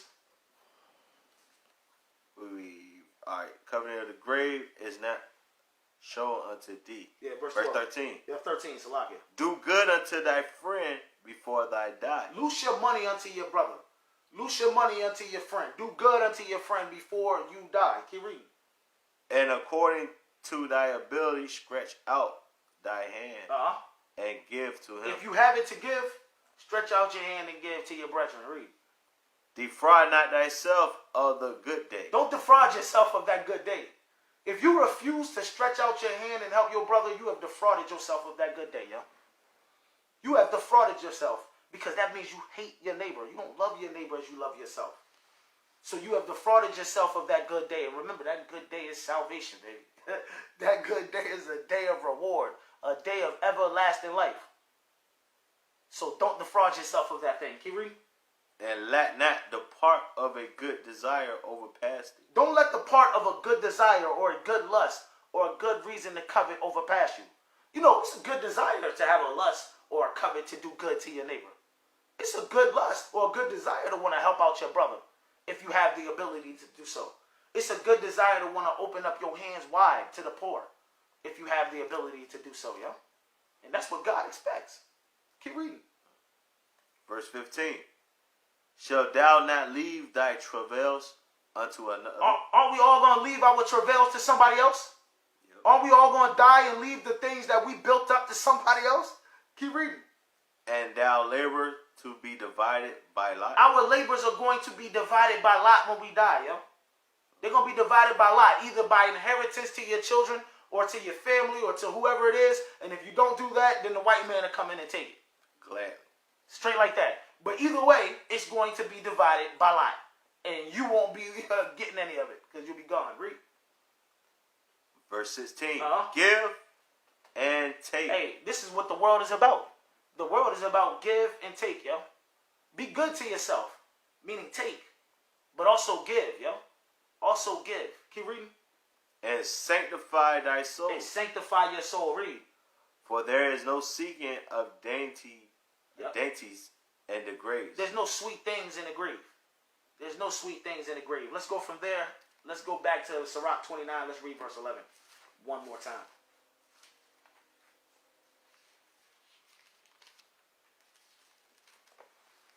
The book of Sirach, chapter 29 and verse 11. Read. Lay up thy treasures according to the commandments of the Most High. And it shall bring thee more profit than gold. And it's going to bring you more profit than gold. Let's go from there. Let's go to Matthew 6. Matthew 6 and 22.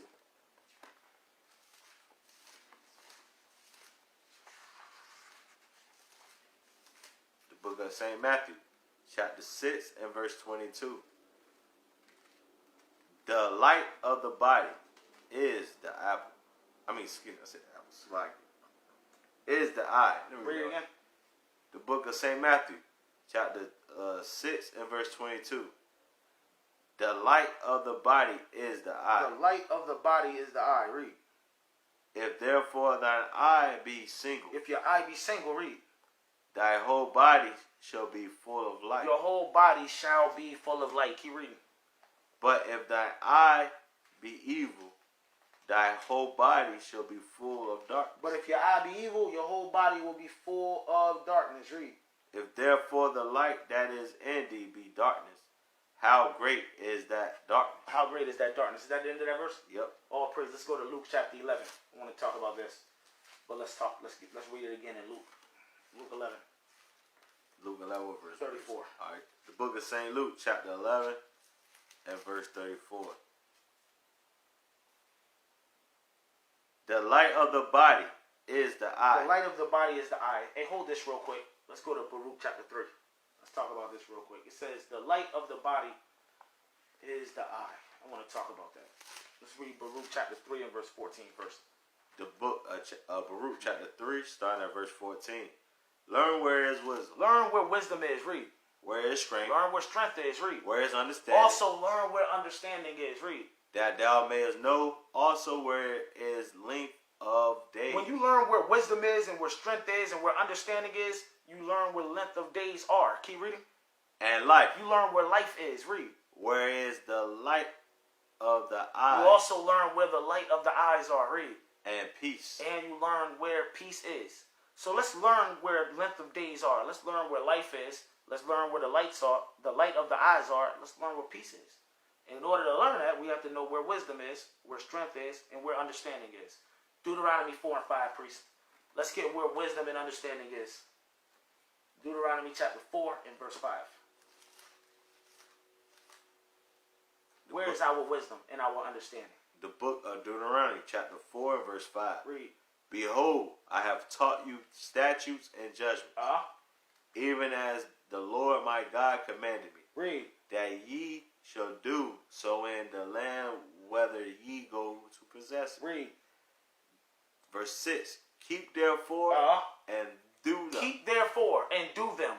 Keep the commandments. Keep these statutes and these judgments and do them. Do these statutes and judgments. Keep reading. For this is your wisdom. This is your what? Your wisdom. This is your wisdom. Read. Your wisdom and your understanding. This is where wisdom and understanding is.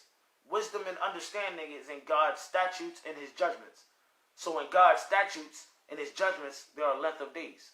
In God's statutes and in his judgments, you find the light of the eyes. You find life and you find peace. Finish it out, priest. In the sight of the nations, which shall hear all these statutes, and say, surely this great nation is a wise and understanding people. Give me Nehemiah 8. Nehemiah chapter 8. Our wisdom and our understanding is found in the statutes and judgments of God. Where's our strength? Nehemiah 8 and 10. The book of Nehemiah, chapter 8 and verse 10. Then he said unto them, go your way, eat the fat, and drink the sweet. Celebrate. And send portions unto them for whom nothing is prepared. The men and women who had nothing prepared, that's the poor. That's the poor of our people. But you know, we loved our neighbors at this time, so we sent portions to them so that they can live with us, so that they can eat and drink with us. Keep reading. For this day is holy unto our Lord. Neither be ye sorry. Read. For the joy of the Lord is your strength. Your strength is in the joy of the Lord. Give me Isaiah 30. Give me Isaiah chapter 30 and verse 15. Your strength is in the joy of the Lord. Let's get Isaiah 30 and 15. The book of Isaiah chapter 30, starting at verse 15. For thus saith the Lord God, the Holy One of Israel, in returning. And repenting. In returning and rest. And in rest, meaning the keeping of the Sabbaths. Keep reading. Shall ye be saved. Shall ye be saved. Read. And quietness. And quietness. Read. And in confidence. And in confidence. Read. Shall be your strength. That's your strength. Your strength is in the joy of the Lord. Your strength is in quietness and in your confidence in the Lord. That's your strength. Read. And ye will not. But the majority of us don't understand that, nor will we accept it. Let's go back to the book of Baruch, chapter 3 and 14 again. Baruch 3 and 14, one more again. The book of Baruch, chapter 3 and verse 14. Learn where is wisdom, where is strength, where is understanding. Where is wisdom? Where is understanding? Wisdom and understanding is in God's statutes and his judgment. Where is strength? Strength is in the joy of the Lord. Strength is in quietness and in confidence in the Lord. That's where your wisdom is. That's where your strength is. That's where your understanding is. Keep reading. That thou mayest know also where is length of days. That's where length of days are. Length of days are in the commandments of God. Keep reading. And life. So is life. Life is in the commandments of God. Read. Where is the light of the eyes? The light of the eyes are in the commandments of God. Read. And peace. And peace is in the commandments of God. Give me Psalms 19 and 8. Give me Psalms chapter 19 and verse 8. Still talking about the light of the eyes. But now we know where the light of the eyes are. But let's read it again to clear it up. The book of Psalms, chapter 19. Book of Psalms 19 and 8. The statutes of the Lord are right. The statutes of the Lord are right. Read. Rejoicing the heart. The commandments of the Lord is pure. The commandments of the Lord is pure. Read. Enlightening the eyes. Enlightening the eyes. Enlightening the eyes. The commandment enlightens the eye. Or lights the eye. Go to the book of Ephesians 1. Give me Ephesians 1. Ephesians chapter 1 and verse 18. The book of Ephesians, chapter 1, starting at verse 18. The eyes of your understanding being enlightened. What enlightens the eyes? The commandments. The eyes is making reference to your understanding. That's why we read earlier in the class when Solomon said the eyes of a wise man are in his head, meaning he has understanding. That's what he was saying. Read it again, priest. The eyes of your understanding being enlightened. Being enlightened by the commandments. By the commandment. Read. That ye may know what is the hope of his calling. And what the riches of the glory of his inheritance in the saints. What are the riches of his glory? What are the riches of God? Give me Romans 11:33. Let's see what the true riches of God is or are. Romans 11 and 33.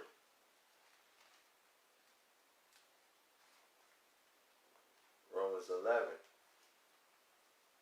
and verse 33. Yep. Oh, the depth of the riches, both of the wisdom and knowledge of God. The true riches.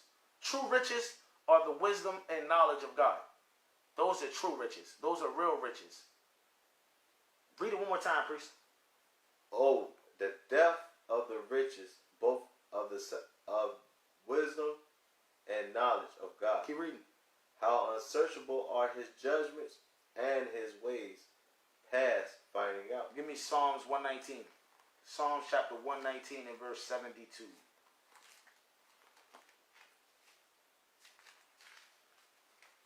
The riches of God, the true riches are wisdom and knowledge.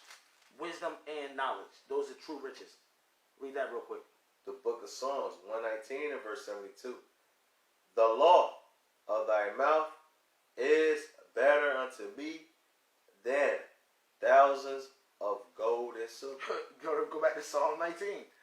The law of the mouth of God is better than thousands of gold or silver. Better than thousands of gold or silver. Remember in Sirach 29 it said, lay up your treasures according to the commandments of the Most High, and it shall bring thee more profit than gold. More of a profit than gold. Why? Because God's commandments are of more value. Way more value than the gold that you see on this earth. Read this real quick. Psalms 19 and 8. I want to read down to verse 11. The book of Psalms 19 and starting at verse 8. The statutes of the Lord are right, rejoicing the heart. The commandments of the Lord is pure, enlightening the eyes. The commandments of the Lord are pure, and they enlighten the eyes of the understanding. The eyes of your understanding. Keep reading. The fear of the Lord is clean. That's a clean thing. To fear the Lord is clean. Read. Enduring forever. And that will endure forever in all times. Read. The judgment of the Lord are true and righteous altogether. Keep reading. More to be desired. More to be desired. Read. Are they than gold. The statutes of God. The commandments of God. The fear of God. His judgments are more to be desired than gold itself. Read. Yea, than much fine gold. Yea, more to be desired than much fine gold. God's commandments has more value than much fine gold. Keep reading. Sweeter also than honey and the honeycomb. And it's sweeter than honey and the honeycomb itself. Read. Moreover, by them is thy servant warned. By them, by the commandments of God is the servant of God warned. Who is the servant of God? The nation of Israel. What is that? Leviticus 25, right? Yep. Leviticus 25, 55. Yep. That's the servant of God. Read that part again. Moreover, by them is thy servant warned. Read. And in the keeping of that there is great reward. And in the keeping of them there is great reward. Yeah, they bring you more profit than gold. In the keeping of God's statutes, his judgments, his commandments, there's more profit than gold. It's going to bring you a great reward. A great reward. Let's go from there. Let's go to Luke 11:34 again. Yeah, you can just keep the bookmark there because we're going to be hitting that jump a couple times. We're going to be going back and forth to that. The book of St. Luke, chapter 11 and verse 34. The light of the body is the eye. Read.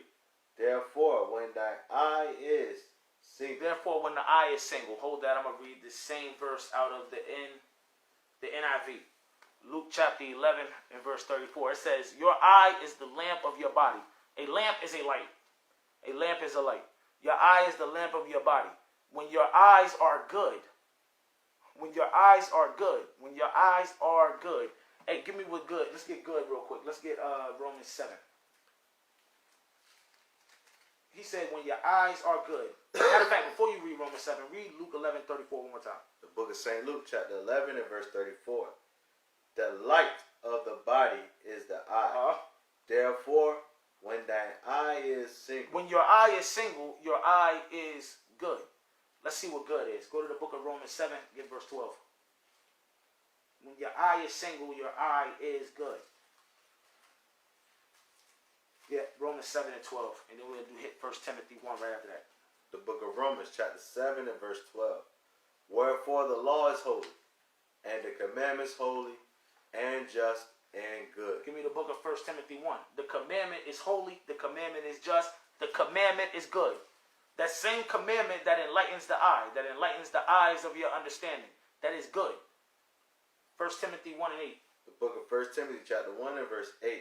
But we know that the law is good. The law is good. The law or the commandments, they're the same thing, synonyms. We know that the law is good. Read. If a man use it lawfully. If a man uses it lawfully. Meaning if a man uses the law in the faith of Jesus the Christ. Go to Luke 11 and 34 again. The book of St. Luke chapter 11 and verse 34. The light of the body is the eye. Read. Therefore, when the eye is single, thy whole body also is full of light. When the eye is single, or when the eye is good, your whole body is full of light. Full of what light? Give me the book of Sirach, chapter 17. When your eye is single, when your eye is good, your eye is on the commandments. So your body is full of light. The light is making reference to the love of God.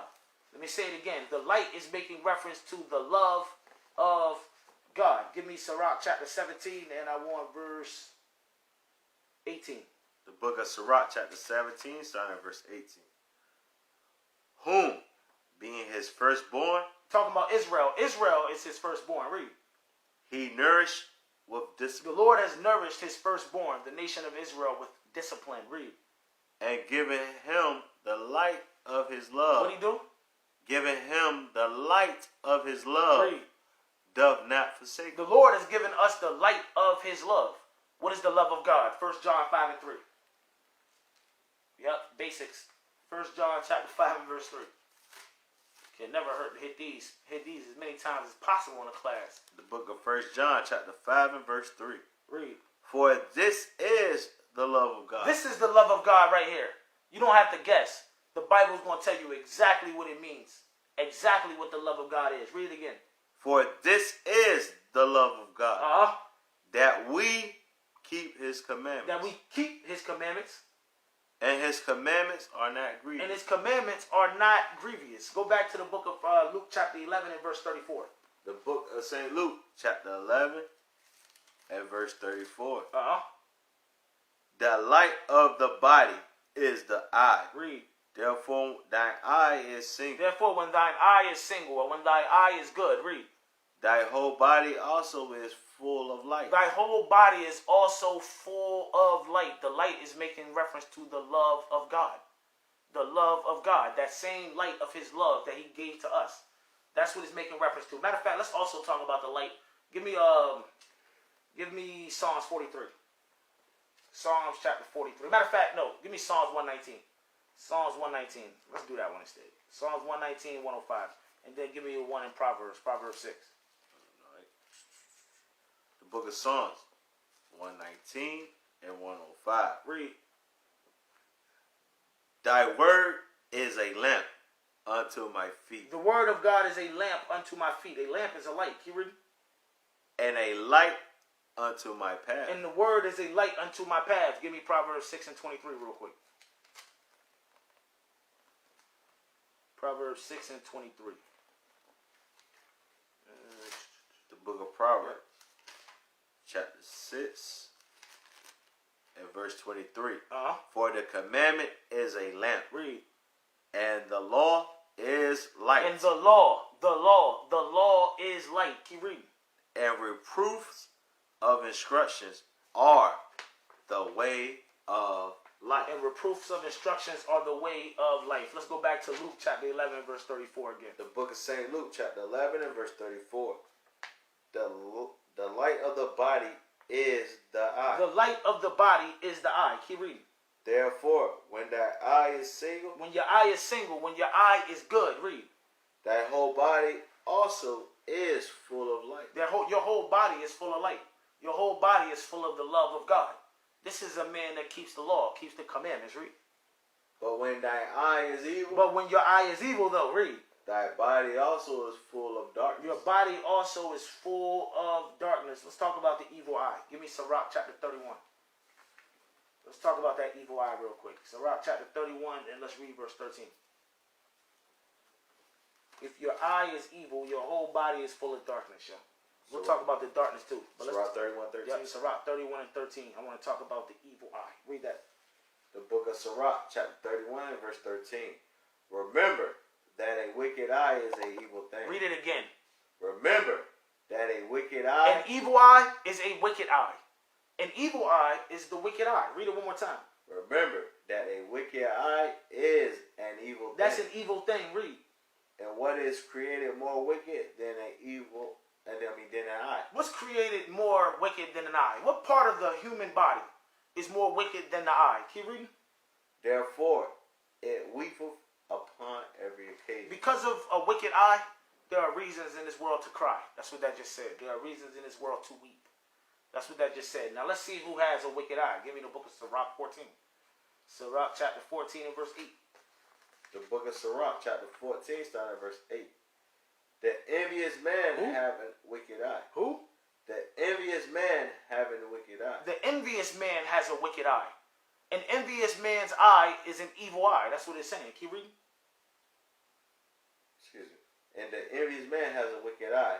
He turneth away his face. He turneth away his face from his brother, from his own people. Read. And despiseth men. And he despiseth men. The men he despises are his own brothers. Keep reading. A covetous man. A what? A covetous man. This envious man is a covetous man. This covetous man is an envious man. Read that part again. A covetous man eye is not satisfied with his portion. A covetous man has an evil eye, a wicked eye. So this covetous man's eye is not even satisfied with his own portion, with his own portion that was given him by God in this world. He ain't even satisfied with that. Keep reading. And the iniquity of the wicked drieth up his soul. And the iniquity of the wicked drieth up his soul. He will set his own soul for sale. It dries up his soul, yo. He will gain the whole world and lose his soul in the process. The iniquity of the wicked dries up his soul, yo. Keep reading. A wicked eye envious his bread. A wicked eye is envious over his own bread. His own bread. Keep reading. And he is a nigger at his table. And he's a nigger at his table, meaning he's selfish, he's stingy, yo. All about self at his table. Jump up to verse 7 for me. Verse 7. And if he doeth good, he doeth it unwillingly. If he does do good, if this nigger, this envious, covetous man with that evil, wicked eye, if he does do good, it's unwillingly. Or he's grieved when he has to give. You know how we read in the law when it said, don't be grieved? Yeah. That man is grieved when he has to give. Keep reading. It's going by what? Leviticus 19:18? No, that's the grudge. Yeah, no, that goes back to it too, though, because he hated his neighbor. Yeah. Straight up. But I was thinking about Deuteronomy 15. But keep reading. 15:10. Yeah. Oh, yeah. Verse 7. Read 7 again. And if he doeth good, he doeth it unwillingly. Read. And at the last, he will declare his wickedness. And at the last, he will declare his wickedness, yo. If he has to do something good, he's going to show you he's evil. He's going to show you how evil he or she actually is. Let's go back to the book of... No, matter of fact, hold on.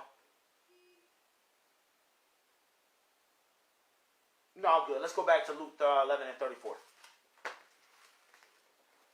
Luke 11 and 34 again. The book of St. Luke, chapter 11 and verse 34. The light of the body is the eye. Therefore, when thine eye is single, thy whole body also is full of light. When your eye is single, when your eye is good, your whole body is full of light, full of the love of God. Keep reading. But when thine eye is evil. But when your eye is evil, if you have a wicked eye, if you're an envious or covetous man, read.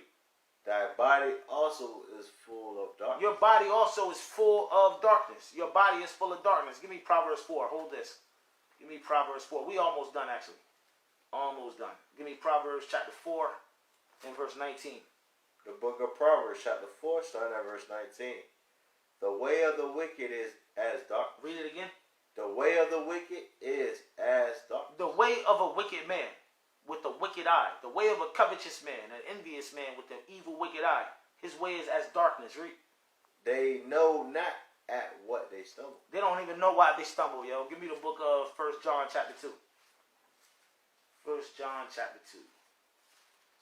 Verse 9, please. Darkness is wickedness, yo. And wickedness and darkness is hatred for your brother. The book of 1 John chapter 2. Verse 9. And verse 9. He that saith he is in the light, and hateth his brother, is in darkness even unto now. Read. He that loveth his brother abideth in the light. The man or the woman that loves his or her brother or her sister, that man and woman, they're in the light. Keep reading. The light of their body, the light of their eye is the light of their body. Keep reading. And there is none occasion of stumbling in them. Because there's no darkness in them. Read. But he that hateth his brother. But he that hateth his brother, the covetous, envious man with that evil, wicked eye, the one that hates his brother, read. Is in darkness. He's in darkness. His whole body is full of darkness. His eye is evil. His body is full of darkness. Keep reading. And walketh in darkness. And he walks in darkness right now. Read. And knoweth not whither he goeth, because the darkness have blinded his eyes. Because the darkness have blinded his eyes. Go back to the book of Luke chapter 11 again. Luke chapter 11 and 34 again. The book of St. Luke, chapter 11 and verse 34. The light of the body is the eye. Read. Therefore, when thine eye is single, thy whole body also is full of light. Read. But when thine eye is evil. But when your eye is evil, if you have a wicked eye, an evil eye, that means your eye is dark and you've been blinded. Read. Thy body also is full of darkness. So your body is also full of darkness. You're full of hatred. You hate your brother. Keep reading. Verse 35. Take heed therefore that the light which is in thee be not darkness. Take heed that the light that's in you is not darkness. Make sure there's no darkness at all. No reason for you to stumble. Read. If thy whole body therefore be full of light. If your whole body be full of light, full of the love of God, full of the law of God. Read. Having no part dark. Having no darkness in you. Read. The whole shall be full of light. The whole shall be full of light. Read. As when the bright shining of a candle doth give thee light. Jump up to verse 33. He said all should be light in the same way that the bright shining of a candle gives light. Verse 33. Verse 33. No man, when he have lighted a candle. Nobody lights up a candle, read. And put it in a secret And place. then go hide it in some secret room and close the door. Nobody does that, read. Neither under a bushel. You're not going to light a candle and put it under a bushel either, read. But on a candlestick. Contrary wise, you're going to light a candle and you're going to put it on a candlestick. Why? On a candlestick, that they which come in may see the light. That they which come in may see the light. Go to the book of Matthew chapter 6. Salakia, Matthew 5. Matthew chapter 5. You are the light. That's what I want to tell you right now. You are the light. The book of St. Matthew chapter 5. Verse 16. And verse 16. Let your light so shine before men. That's what Christ commands you. You are that light. You are commanded to let your light so shine before men. If you love your brother, if you love your sister, if you love your neighbor as you love yourself, you are that light. And you are to let that light, you are to let that light shine among men. Let them see your love. Read. That they may see your good works. That they may see your good works and what? And glorify your Father which is in heaven. And glorify the Father which is in heaven. Give me Acts chapter 26. You let your light shine so that they may see your good works. So that your brothers may see your good works. Your sisters may see your good works. And that they may glorify the Father which is in heaven. Acts 26 and 18. The book of Acts chapter 26 and verse 18. Read. To open their eyes. Let your light shine. Let your light so shine among men so that you may open their eyes, yo. Keep reading. To open their eyes. And to turn them from darkness to light. To turn them from that darkness to that light. Turn them from hatred for their brother to love for their neighbor. That's what he's saying. Keep reading. And from the power of Satan. And from the power of the damn white man, the red man, the Edomite. Because I know when people read Satan, they think it's the spirit floating up in them. You know, we want to deliver our people from the power of the damn Caucasian. The power of the damn Edomite. Because his power over us is a thing of hatred. And that hatred is always towards your brother. But keep reading. Unto God. And you deliver them from the power of Satan unto God. Unto the true living God. The God of Abraham, Isaac, and Jacob. Keep reading. That they may receive forgiveness of sins. That's what we want. We want our brothers and our sisters to find forgiveness of sins. Read. And inheritance among them which are sanctified by faith that is in me. Give me the book of Hebrews chapter 13 and verse 5. Give me Hebrews chapter 13 and verse 5, yo. The book of Hebrews chapter 13 starting at verse 5. Let your conversation be without covetousness. Let your conversation from here on out be without covetousness, yo. Read. And be with content. And be what? And be content. And be content. And be content. And be content. Read. With such things as ye have. For he hath said, I will never leave thee. He said, I will never leave thee. Nor forsake thee. Nor forsake thee. Give me the book of... Matter of fact, before I get 1 Timothy 6, give me Sirach chapter 40. Sirach chapter 40 and verse 18. Sirach 40 and 18. Let your conversations be without covetousness, yo. And be content with the things that you have, yo. Whether it be a little or a lot. Give me Sirach chapter 40 and verse 18. The book of Sirach 40 and verse 18. To labor and to be content with that a man have is a sweet life. That's a sweet life. That's a sweet life. To labor and be content with the things that you have, yo. Whether it be a little or whether it be a lot. Whether it be great or whether it's small. To labor and be content, yo, that's a sweet life, man. Real talk. Keep reading. But he that findeth a treasure is above them both. But whoever found this treasure, though, whoever found this bag, you above them both. Give me 1 Timothy 6 and 6. Be content. Be content, yo. 1 Timothy chapter 6 and verse 6. And then we closing out with Revelation 3. The book of 1 Timothy chapter 6 and verse 6. Be godliness. No, read it again. Scott, sorry, man. You good. 1 Timothy chapter 6 and verse 6. But godliness with contentment is great gain. Godliness with contentment is great gain, yo. So be content. Give me the book of Revelation 3 and we're closing out with this last scripture right here. Revelation chapter 3 and verse 18. The book of Revelation chapter 3 and verse 18.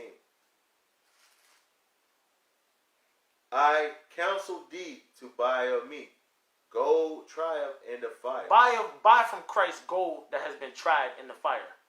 Buy from Christ these commandments, these testimonies, these truths that have been tried in the furnace of adversity, yo. Keep reading. That thou mayest be rich and white That raiment. thou mayest be rich and white raiment. Read. That thou mayest be clothed. That you may be clothed. Read.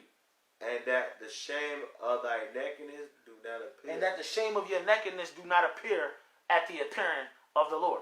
Because you don't want him to catch you walking naked. Because you will be ashamed. Keep reading. And anoint thine eyes with eye salve. salve. He said, and anoint your eyes with eye salve. Yo, why? Read. That thou mayest see. That you may see. That you may see, yo. And with that, yo, I'm going to say shalom. Priest, you got something you want to add? No, I just want to look up something. Shalom, Israel. Hey, all praises to the Most High, man. Hey, well, we're going to end this thing the way that we started. by giving all praises, all honor, and all glory to the Most High God of Abraham, Isaac, and Jacob, through his only begotten Son, Jesus the Christ. Secondly, I want to say Shalom, man. My name is Chief Priest Lithiyel. And Shalom, my name is Priest RamBen Israel. We are with Holy Nation of Israel. You're going to find us on YouTube at Straitgateofisrael. Check out the videos, like, comment, share, subscribe, do all those things. Facts. You're going to find us on Facebook at Holy Nation of Israel. You can find me on Facebook, Lithiyel, at Lithiyel on Facebook, brethren. You can find me at RamBen Israel on Facebook. All praises to the Most High, man. Y'all follow, like, comment, share, subscribe. Make sure you continue in the work, man. All praises to the Most High. Shalom. Shalom, Israel.